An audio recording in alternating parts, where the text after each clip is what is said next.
Welcome to A. Scott Midnight Reads, a quiet corner of the dark where classic horror, mystery, and suspense tales are read in a soft, sleep-friendly voice.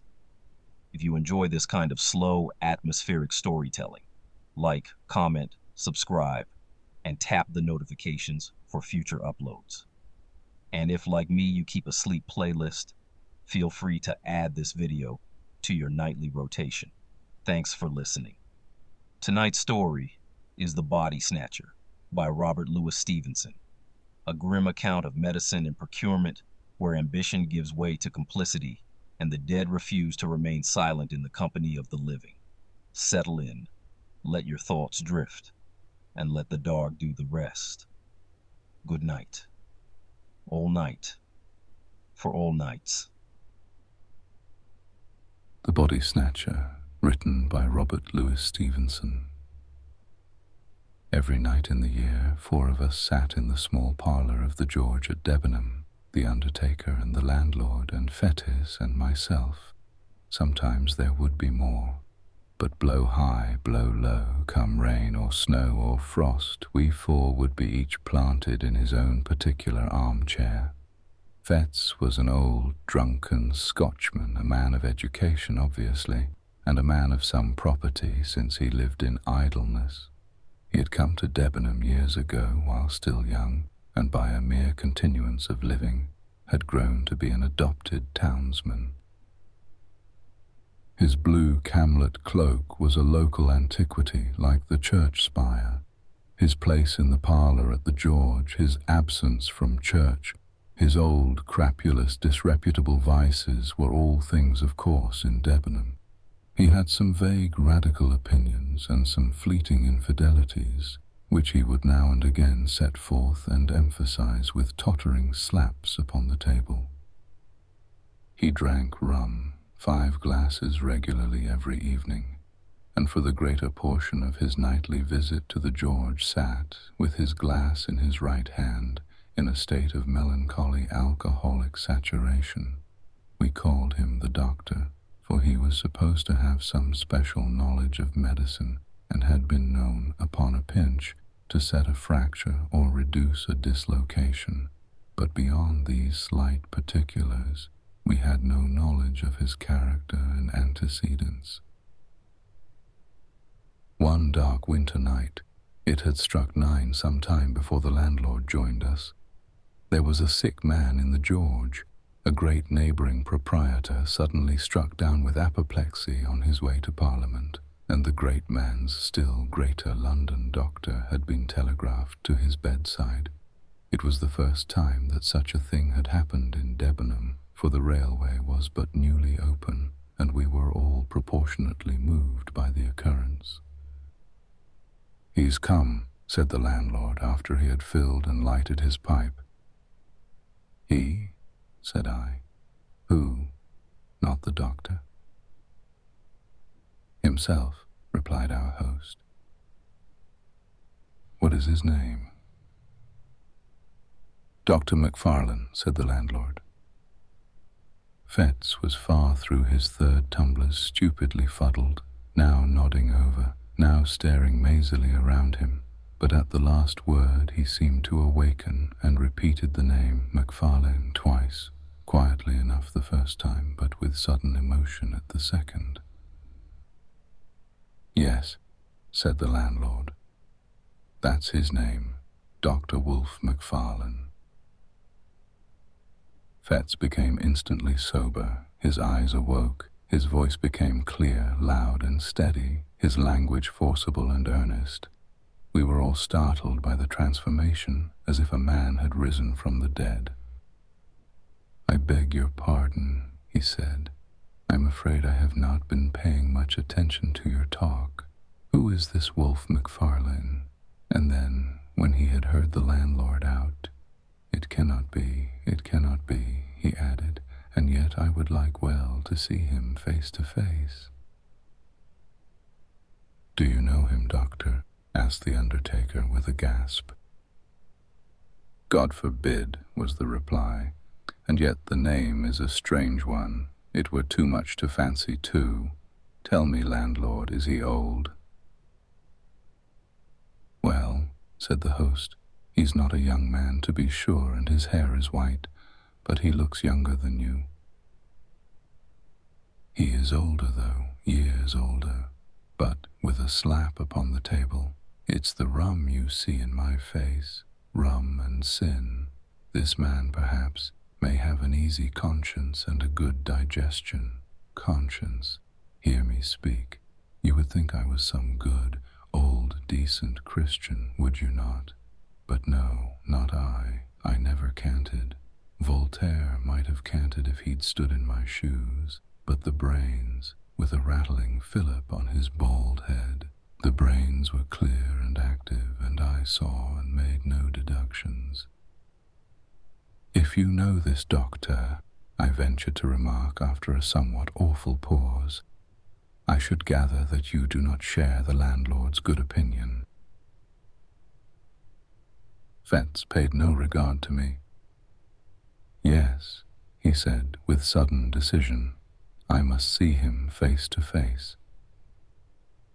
There was another pause, and then a door was closed rather sharply on the first floor, and a step was heard upon the stair.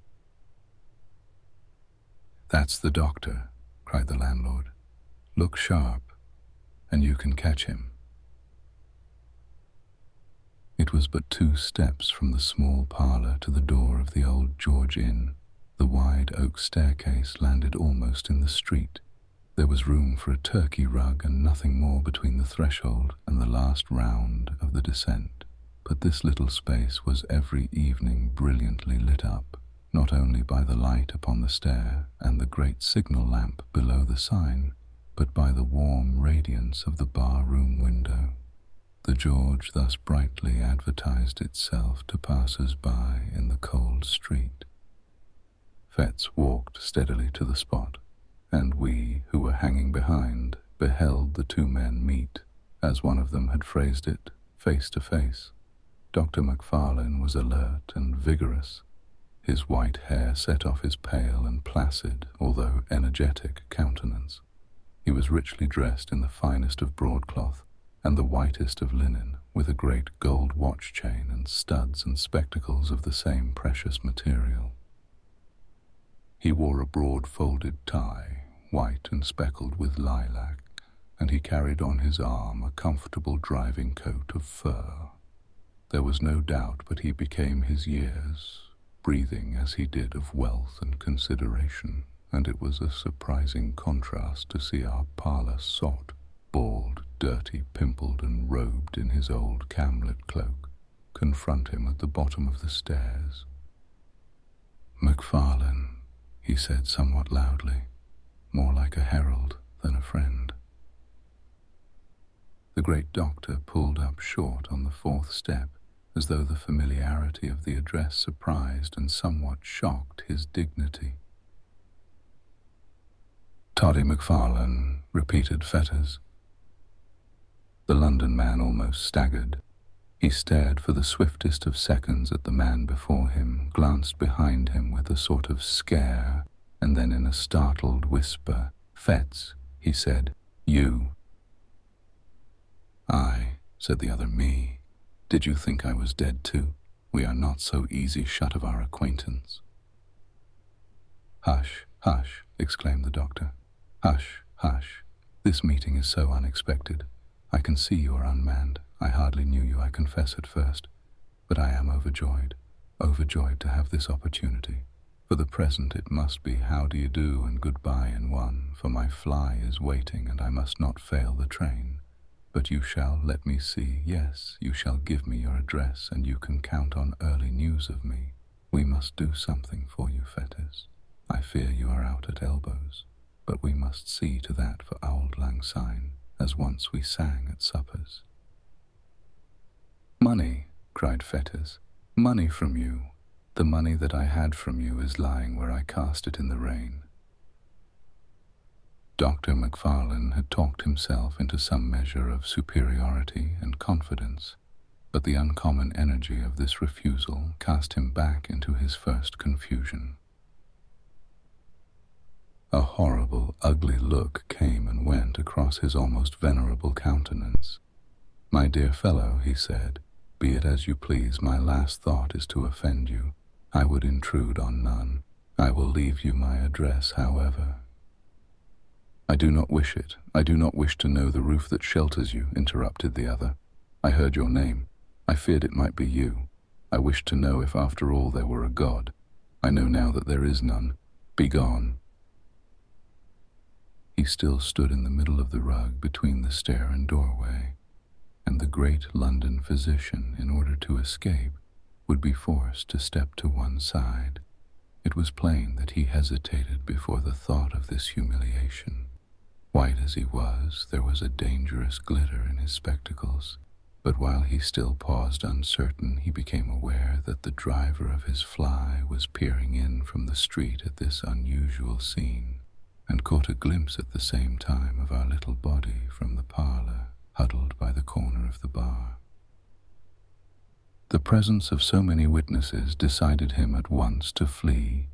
He crouched together, brushing on the wainscot, and made a dart like a serpent, striking for the door. But his tribulation was not yet entirely at an end, for even as he was passing, Fetz clutched him by the arm, and these words came in a whisper and yet painfully distinct. "Have you seen it again?" The great rich London doctor cried out aloud with a sharp throttling cry. He dashed his questioner across the open space, and with his hands over his head fled out of the door like a detected thief. Before it had occurred to one of us to make a movement, the fly was already rattling toward the station. The scene was over like a dream, but the dream had left proofs and traces of its passage. Next day the servant found the fine gold spectacles broken on the threshold, and that very night we were all standing breathless by the barroom window, and Fettes at our side, sober, pale, and resolute in look. "God protect us, Mr. Fettes," said the landlord, coming first into possession of his customary senses. "What in the universe is all this? These are strange things you have been saying." Fettes turned toward us. He looked us each in succession in the face. "See if you can hold your tongues," said he. "That man MacFarlane is not safe to cross. Those that have done so already have repented it too late." And then, without so much as finishing his third glass, far less waiting for the other two, he bade us goodbye and went forth under the lamp of the hotel into the black night. We three turned to our places in the parlor with the big red fire and 4 clear candles, and as we recapitulated what had passed, the first chill of our surprise soon changed into a glow of curiosity. We sat late. It was the latest session I have known in the Old George. Each man, before we parted, had his theory that he was bound to prove, and none of us had any nearer business in this world than to track out the past of our condemned companion and surprise the secret that he shared with the great London doctor. It is no great boast, but I believe I was a better hand at worming out a story than either of my fellows at the George. And perhaps there is now no other man alive who could narrate to you the following foul and unnatural events. In his young days, Fettes studied medicine in the schools of Edinburgh. He had talent of a kind, the talent that picks up swiftly what it hears and readily retails it for its own. He worked little at home, but he was civil, attentive, and intelligent in the presence of his masters. They soon picked him out as a lad who listened closely and remembered well. Nay, strange as it seemed to me when I first heard it, he was in those days well favored and pleased by his exterior. There was, at that period, a certain extramural teacher of anatomy, whom I shall here designate by the letter K. His name was subsequently too well known. The man who bore it skulked through the streets of Edinburgh in disguise, while the mob that applauded at the execution of Burke called loudly for the blood of his employer. But Mr. K was then at the top of his vogue. He enjoyed a popularity due partly to his own talent and address, partly to the incapacity of his rival, the university professor. The students at least swore by his name, and Fetz believed himself, and was believed by others, to have laid the foundations of success when he had acquired the favor of this meteorically famous man. Mr. K was a bon vivant as well as an accomplished teacher. He liked a sly allusion no less than a careful preparation. In both capacities, Fetz enjoyed and deserved his notice, and by the second year of his attendance, he held the half-regular position of second demonstrator or sub-assistant in his class. In this capacity, the charge of the theatre and lecturerdom devolved in particular upon his shoulders. He had to answer for the cleanliness of the premises and the conduct of the other students, and it was a part of his duty to supply, receive, and divide the various subjects. It was with a view to this last, at that time very delicate, affair that he was lodged by Mr. K in the same wind, and at last in the same building with the dissecting room. Here, after a night of turbulent pleasures, his hand still tottering, his sight still misty and confused, he would be called out of bed in the black hours before the winter dawn by the unclean and desperate interlopers who supplied the table. He would open the door to these men, since infamous throughout the land. He would help them with their tragic burden, pay them their sordid price, and remain alone when they were gone, with the unfriendly relics of humanity. From such a scene he would return to snatch another hour or two of slumber, to repair the abuses of the night, and refresh himself for the labors of the day. Few lads could have been more insensible to the impressions of a life thus passed among the ensigns of mortality. His mind was closed against all general considerations. He was incapable of interest in the fate and fortunes of another, the slave of his own desires and low ambitions. Cold, light, and selfish in the last resort, he had that modicum of prudence miscalled morality, which keeps a man from inconvenient drunkenness or punishable theft. He coveted, besides, a measure of consideration from his masters and his fellow pupils, and he had no desire to fail conspicuously in the external parts of life. Thus he made it his pleasure to gain some distinction in his studies, and day after day rendered unimpeachable eye service to his employer, Mr. K. For his day of work, he indemnified himself by nights of roaring, blackguardly enjoyment, and when that balance had been struck, the organ that he called his conscience declared itself content. The supply of subjects was a continual trouble to him as well as to his master. In that large and busy class, the raw material of the anatomists kept perpetually running out, and the business thus rendered necessary was not only unpleasant in itself, but threatened dangerous consequences to all who were concerned. It was the policy of Mr. K to ask no questions in his dealings with the trade. "They bring the body, and we pay the price," he used to say, dwelling on the alliteration, quid pro quo, and again, and somewhat profanely, "Ask no questions," he would tell his assistants, "for conscience sake." There was no understanding that the subjects were provided by the crime of murder. Had that idea been broached to him in words, he would have recoiled in horror. But the lightness of his speech upon so grave a matter was in itself an offense against good manners, and a temptation to the men with whom he dealt. Fettes, for instance, had often remarked to himself upon the singular freshness of the bodies.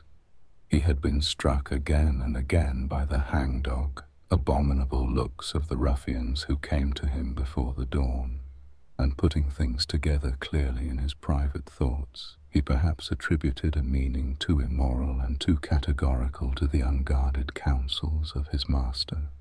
He understood his duty, in short, to have 3 branches, to take what was brought, to pay the price, and to avert the eye from any evidence of crime. One November morning, this policy of silence was put sharply to the test. He had been awake all night with a racking toothache, pacing his room like a caged beast, or throwing himself in fury on his bed, and had fallen at last into that profound, uneasy slumber that so often follows on a night of pain, when he was awakened by the 3rd or 4th angry repetition of the concerted signal. There was a thin, bright moonshine. It was bitter cold, windy, and frosty. The town had not yet awakened, but an indefinable stir already preluded the noise and business of the day. The ghouls had come later than usual, and they seemed more than usually eager to be gone. Fetz, sick with sleep, lighted them upstairs. He heard their grumbling Irish voices through a dream, and as they stripped the sack from their sad merchandise, he leaned dozing with his shoulder propped against the wall. He had to shake himself to find the men their money. As he did so, his eyes lighted on the dead face. He started. He took 2 steps nearer, with the candle raised. "God Almighty," he cried, "that is Jane Galbraith." The men answered nothing, but they shuffled nearer the door. "I know her, I tell you," he continued. "She was alive and hearty yesterday. It's impossible she can be dead. It's impossible you should have got this body fairly." "Sure, sir, you're mistaken entirely," said one of the men. But the other looked Fetters darkly in the eyes and demanded the money on the spot. It was impossible to misconceive the threat or to exaggerate the danger. The lad's heart failed him. He stammered some excuses, counted out the sum, and saw his hateful visitors depart. No sooner were they gone than he hastened to confirm his doubts. By a dozen unquestionable marks, he identified the girl he had jested with the day before. He saw, with horror, marks upon her body that might well betoken violence. A panic seized him, and he took refuge in his room. There he reflected at length over the discovery that he had made, considered soberly the bearing of Mr. K.'s instructions and the danger to himself of interference in so serious a business, and at last, in sore perplexity, determined to wait for the advice of his immediate superior, the class assistant. This was a young doctor, Wolfe Macfarlane, a high favorite among all the reckless students, clever, dissipated, and unscrupulous to the last degree. He had traveled and studied abroad. His manners were agreeable and a little forward. He was an authority on the stage, skillful on the ice or the links with skate or golf club. He dressed with nice audacity, and to put the finishing touch upon his glory, he kept a gig and a strong trotting horse. With Fetters, he was on terms of intimacy. Indeed, their relative positions called for some community of life, and when subjects were scarce, the pair would drive far into the country in Macfarlane's gig, visit and desecrate some lonely graveyard, and return before dawn with their booty to the door of the dissecting room. On that particular morning, Macfarlane arrived somewhat earlier than his wont. Fetz heard him and met him on the stairs, told him his story, and showed him the cause of his alarm. Macfarlane examined the marks on her body. "Yes," he said with a nod, "it looks fishy." "Well, what should I do?" asked Fetters. "Do," repeated the other. "Do you want to do anything? Least said, soonest mended, I should say." "Someone else might recognize her," objected Fetz. "She was as well known as the Castle Rock." "We'll hope not," said Macfarlane, "and if anybody does, well, you didn't, don't you see, and there's an end. The fact is, this has been going on too long. Stir up the mud and you'll get Cain into the most unholy trouble. You'll be in a shocking box yourself. So will I, if you come to that. I should like to know how any one of us would look, or what the devil we should have to say for ourselves in any Christian witness box. For me, you know, there's one thing certain, that, practically speaking, all our subjects have been murdered. "MacFarlane," cried Fetters. "Come now," sneered the other, "as if you hadn't suspected it yourself." "Suspecting is one thing, and proof another. Yes, I know, and I'm as sorry as you are this should have come here, tapping the body with his cane. The next best thing for me is not to recognize it. And," he added coolly, "I don't. You may, if you please. I don't dictate, but I think a man of the world would do as I do, and I may add, I fancy that is what K would look for at our hands. The question is, why did he choose us two for his assistants? And I answer, because he didn't want old wives." This was the tone of all others to affect the mind of a lad like Fetz. He agreed to imitate MacFarlane. The body of the unfortunate girl was duly dissected, and no one remarked or appeared to recognize her. One afternoon, when his day's work was over, Fetz dropped into a popular tavern and found MacFarlane sitting with a stranger. This was a small man, very pale and dark, with coal-black eyes. The cut of his features gave a promise of intellect and refinement which was but feebly realized in his manners, for he proved, upon a nearer acquaintance, coarse, vulgar, and stupid. He exercised, however, a very remarkable control over MacFarlane, issued orders like the great Bashaw, became inflamed at the least discussion or delay, and commented rudely on the servility with which he was obeyed. This most offensive person took a fancy to Fetz on the spot, plied him with drinks, and honored him with unusual confidences on his past career. If a 10th part of what he confessed were true, he was a very loathsome rogue, and the lad's vanity was tickled by the attention of so experienced a man. "I'm a pretty bad fellow myself," the stranger remarked, "but MacFarlane is the boy. Toddy MacFarlane, I call him. Toddy, order your friend another glass. Or it might be, Toddy, you jump up and shut the door. Toddy hates me," he said again. "Oh yes, Toddy, you do." "Don't you call me that confounded name," growled MacFarlane. "Hear him. Did you ever see the lads play knife? He would like to do that all over my body," remarked the stranger. "We medicals have a better way than that," said Fetters. "When we dislike a dead friend of ours, we dissect him." MacFarlane looked up sharply, as though this jest was scarcely to his mind. The afternoon passed. Gray, for that was the stranger's name, invited Fetz to join them at dinner, ordered a feast so sumptuous that the tavern was thrown in commotion, and when all was done, commanded MacFarlane to settle the bill. It was late before they separated. The man Gray was incapably drunk. MacFarlane, sobered by his fury, chewed the cud of the money he had been forced to squander and the slights he had been obliged to swallow. Fetters, with various liquors singing in his head, returned home with devious footsteps and a mind entirely in abeyance.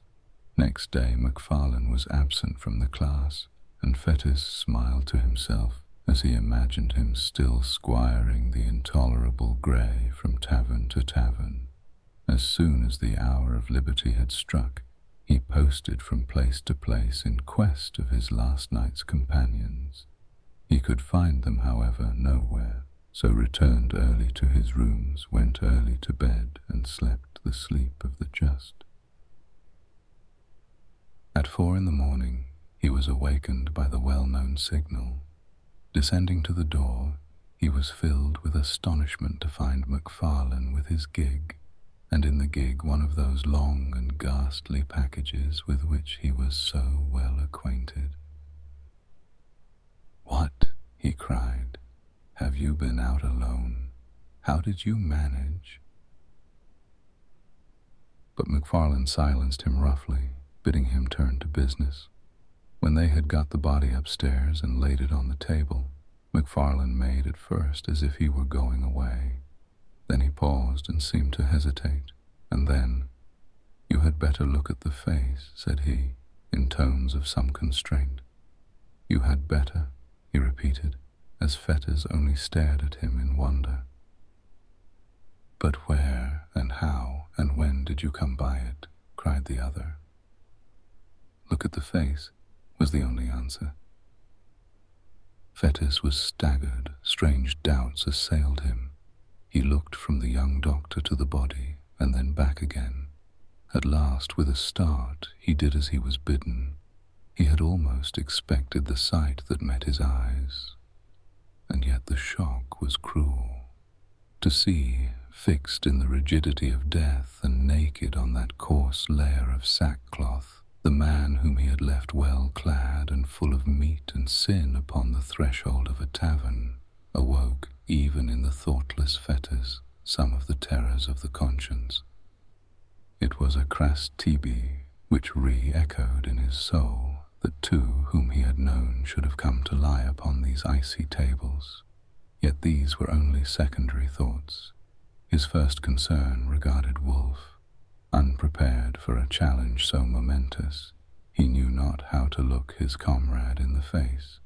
He durst not meet his eye, and he had neither words nor voice at his command. It was McFarlane himself who made the first advance. He came up quietly behind and laid his hand gently but firmly on the other's shoulder. "Richardson," said he, "may have the head." Now, Richardson was a student who had long been anxious for that portion of the human subject to dissect. There was no answer, and the murderer resumed, "Talking of business, you must pay me. Your accounts, you see, must tally." Fetz found a voice, the ghost of his own. "Pay you," he cried. "Pay you for that?" "Why, yes, of course you must. By all means and on every possible account you must," returned the other.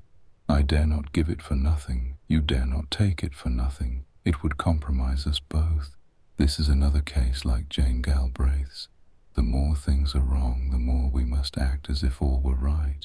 Where does old K keep his money?"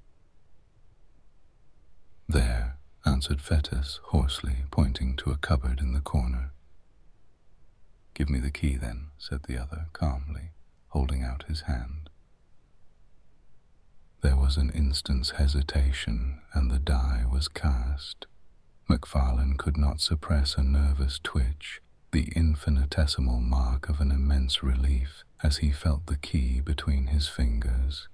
He opened the cupboard, brought out pen and ink and a paper book that stood in one compartment, and separated from the funds in a drawer a sum suitable to the occasion. "Now look here," he said. "There is the payment made. First proof of your good faith, first step to your security. You have now to clinch it by a second. Enter the payment in your book, and then you, for your part, may defy the devil." The next few seconds were for Fetters an agony of thought, but in balancing his terrors it was the most immediate that triumphed. Any future difficulty seemed almost welcome if he could avoid a present quarrel with McFarlane. He set down the candle which he had been carrying all this time, and with a steady hand entered the date, the nature, and the amount of the transaction. "And now," said McFarlane, "it's only fair that you should pocket the lucre. I've had my share already. By the by, when a man of the world falls into a bit of luck, has a few shillings extra in his pocket, I'm ashamed to speak of it, but there's a rule of conduct in the case. No treating, no purchase of expensive class books, no squaring of old debts. Borrow, don't lend. "McFarlane," began Fetz, still somewhat hoarsely, "I have put my neck in a halter to oblige you." "To oblige me?" cried Wolfe. "Oh, come. You did, as near as I can see the matter, what you downright had to do in self-defense. Suppose I got into trouble, where would you be? This second little matter flows clearly from the first. Mr. Gray is the continuation of Miss Galbraith. You can't begin and then stop. If you begin, you must keep on beginning. That's the truth. No rest for the wicked." A horrible sense of blackness and the treachery of fate seized hold upon the soul of the unhappy student. "My God," he cried, "but what have I done, and when did I begin?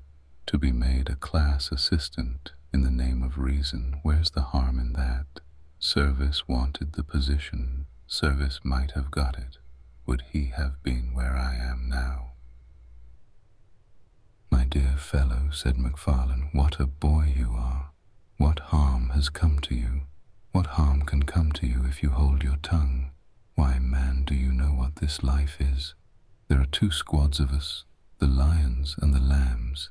If you're a lamb, you'll come to lie upon these tables like Gray or Jane Galbraith. If you're a lion, you'll live and drive a horse like me, like Kay, like all the world with any wit or courage. You're staggered at the first, but look at Kay. My dear fellow, you're clever, you have pluck. I like you, and Kay likes you.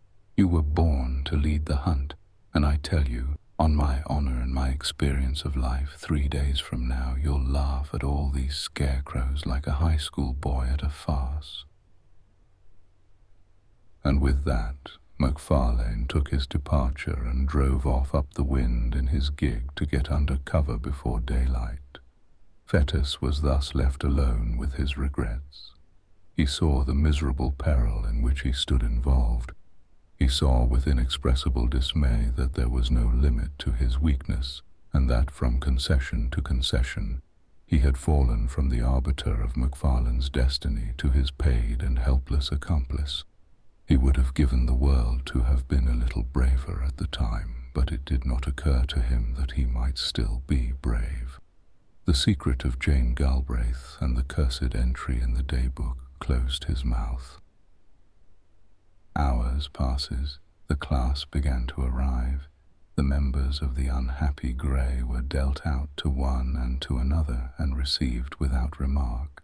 Richardson was made happy with the head, and before the hour of freedom rang, Fetz trembled with exultation to perceive how far they had already gone towards safety. For 2 days he continued to watch, with increasing joy, the dreadful process of disguise. On the 3rd day, McFarlane made his appearance. He had been ill, he said, but he made up for lost time by the energy with which he directed the students. To Richardson in particular, he extended the most valuable assistance and advice, and that student, encouraged by the praise of the demonstrator, burned high with ambitious hopes and saw the medal already in his grasp. Before the week was out, McFarlane's prophecy had been fulfilled. Fetz had outlived his terrors and had forgotten his baseness. He began to plume himself upon his courage, and had so arranged the story in his mind that he could look back on these events with an unhealthy pride. Of his accomplice he saw but little. They met, of course, in the business of the class. They received their orders together from Mr. K. At times they had a word or two in private, and McFarlane was from first to last particularly kind and jovial. But it was plain that he avoided any reference to their common secret, and even when Fettes whispered to him that he had cast in his lot with the lions and forsworn the lambs, he only signed to him smilingly to hold his peace. At length an occasion arose which threw the pair once more into a closer union. Mr. Key was again short of subjects. Pupils were eager, and it was a part of this teacher's pretensions to be always well supplied. At the same time, there came the news of a burial in the rustic graveyard of Glencorse. Time has little changed the place in question. It stood then, as now, upon a crossroad, out of call of human habitations, and buried fathoms deep in the foliage of 6 cedar trees. The cries of the sheep upon the neighboring hills, the streamlets upon either hand, one loudly singing among pebbles, the other dripping furtively from pond to pond, the stir of the wind in mountainous old flowering chestnuts, and once in 7 days the voice of the bell and the old tunes of the precentor were the only sounds that disturbed the silence around the rural church. The Resurrection Man, to use a by-name of the period, was not to be deterred by any of the sanctities of customary piety. It was part of his trade to despise and desecrate the scrolls and trumpets of old tombs, the paths worn by the feet of worshippers and mourners, and the offerings and the inscriptions of bereaved affection. To rustic neighborhoods, where love is more than commonly tenacious, and where some bonds of blood or fellowship unite the entire society of a parish, the Body-Snatcher, far from being repelled by natural respect, was attracted by the ease and safety of the task. To bodies that had been laid in earth, in joyful expectation of a far different awakening, there came that hasty, lamp-lit, terror-haunted resurrection of the spade and mattock. The coffin was forced, the cerements torn, and the melancholy relics, clad in sackcloth after being rattled for hours on moonless byways, were at length opposed to uttermost indignities before a class of gaping boys.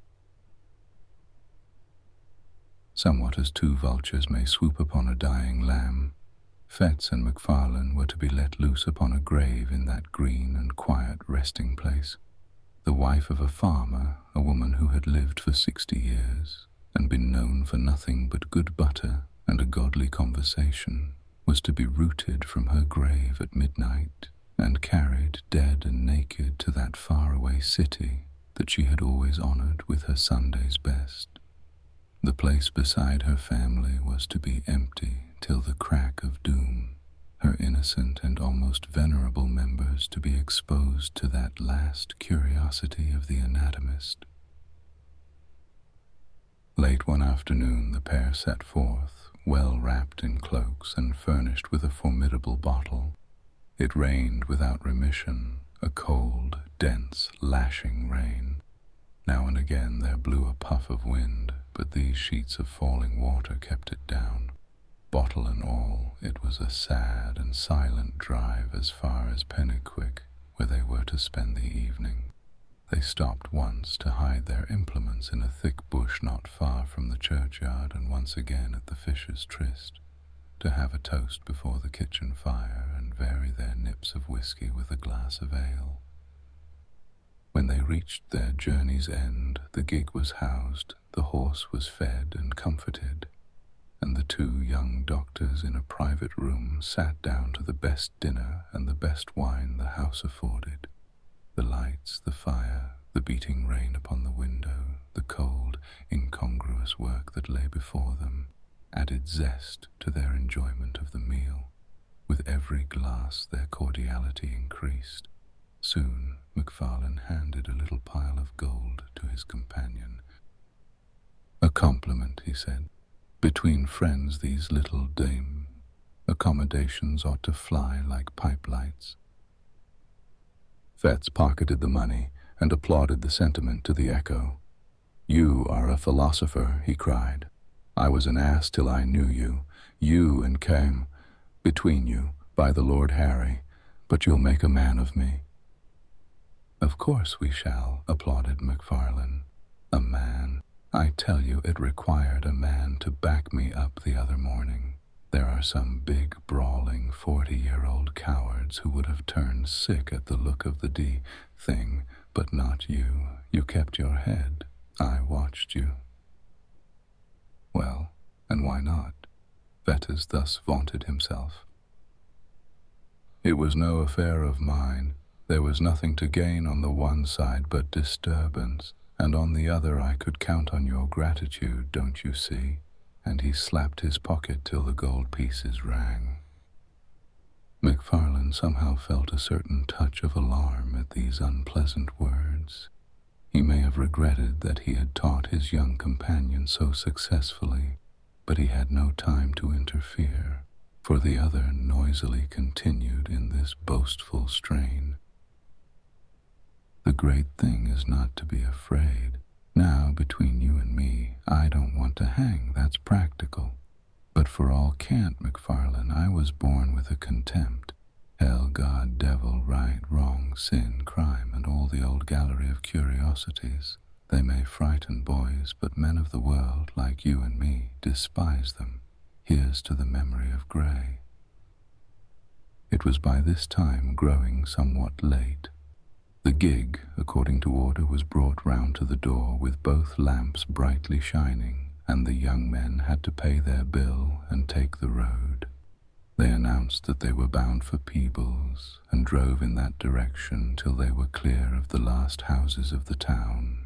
Then, extinguishing the lamps, returned upon their course, and followed a by-road toward Glencorse. There was no sound but that of their own passage, and the incessant, strident pouring of the rain. It was pitch dark. Here and there a white gate or a white stone in the wall guided them for a short space across the night, but for the most part it was at a foot pace and almost groping that they picked their way through that resonant blackness to their solemn and isolated destination. In the sunken woods that traverse the neighborhood of the burying ground, the last glimmer failed them, and it became necessary to kindle a match and re-illumine one of the lanterns of the gig. Thus, under the dripping trees and environed by huge and moving shadows, they reached the scene of their unhallowed labors. They were both experienced in such affairs and powerful with the spade, and they had scarce been 20 minutes at their task before they were rewarded by a dull rattle on the coffin lid.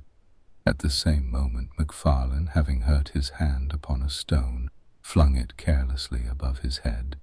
The grave, in which they now stood almost to the shoulders, was close to the edge of the plateau of the graveyard, and the gig lamp had been propped, the better to illuminate their labors, against a tree and on the immediate verge of the steep bank descending to the stream. Chance had taken a sure aim with the stone. Then came a clang of broken glass. Night fell upon them. Sounds alternately dull and ringing announced the bounding of the lantern down the bank and its occasional collision with the trees. A stone or two, which it had dislodged in its descent, rattled behind it into the profundities of the glen, and then silence, like night, resumed its sway, and they might bend their hearing to its utmost pitch, but naught was to be heard except the rain, now marching to the wind, now steadily falling over miles of open country. They were so nearly at an end of their abhorred task that they judged it wisest to complete it in the dark. The coffin was exhumed and broken open, the body inserted in the dripping sack and carried between them to the gig. One mounted to keep it in its place, and the other, taking the horse by the mouth, groped along by wall and bush until they reached the wider road by the Fisher's Tryst. Here was a faint, diffused radiancy, which they hailed like daylight. By that they pushed the horse to a good pace and began to rattle along merrily in the direction of the town. They had both been wetted to the skin during their operations, and now, as the gig jumped among the deep ruts, the thing that stood propped between them fell now upon one, and now upon the other. At every repetition of the horrid contact, each instinctively repelled it with the greater haste, and the process, natural although it was, began to tell upon the nerves of the companions. MacFarlane made some ill-favored jest about the farmer's wife, but it came hollowly from his lips and was allowed to drop in silence. Still their unnatural burden bumped from side to side, and now the head would be laid, as if in confidence, upon their shoulders, and now the drenching sackcloth would flap icily about their faces. A creeping chill began to possess the soul of Fetz. He peered at the bundle, and it seemed somehow larger than at first. All over the countryside, and from every degree of distance, the farm dogs accompanied their passage with tragic ululations, and it grew and grew upon his mind that some unnatural miracle had been accomplished, that some nameless change had befallen the dead body, and that it was in fear of their unholy burden that the dogs were howling. "For God's sake," said he, making a great effort to arrive at speech, "for God's sake, let's have a light."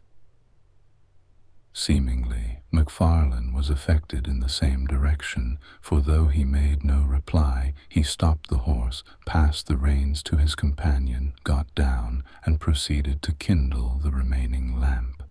They had by that time got no farther than the crossroad down to Auchenclinny. The rain still poured as though the deluge were returning, and it was no easy matter to make a light in such a world of wet and darkness. When at last the flickering blue flame had been transferred to the wick and began to expand and clarify, and shed a wide circle of misty brightness round the gig, it became possible for the two young men to see each other, and the thing they had along with them. The rain had moulded the rough sacking to the outlines of the body underneath.